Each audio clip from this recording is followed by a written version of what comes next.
நமசிவாயன்னு சொன்னா என்ன சார் கிடைக்கும்? யுக சௌபாக்கியம் கிடைக்கும்.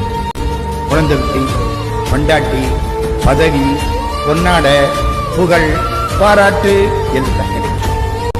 சிவாய நமன்னு சொன்னா சிவபெருமானே கிடைப்பார். இது யுக சௌபாக்கியம், அது பர சௌபாக்கியம். இப்ப நம்ம மாணிக்கவாசக சுவாமிக்கு முதல்ல என்ன கிடைச்சது? சிவ சிவ. உடனே இவர் சிவம் என்றால் என்ன, ஞானம் என்றால் என்ன, போதம் என்றால் என்ன? சிவம் என்பது ஈடுணை இல்லாத மெய்ப்பொருள், தனக்குவமை இல்லாதான். ஞானம் என்பது சிவத்தை அறிவது, போதம் என்பது அறிந்ததை தெளிவது. ஆகா, சிவங்கிற வார்த்தை சிவபெருமான் சொல்ல காதல காலில் விழுந்துட்டார். விழுந்த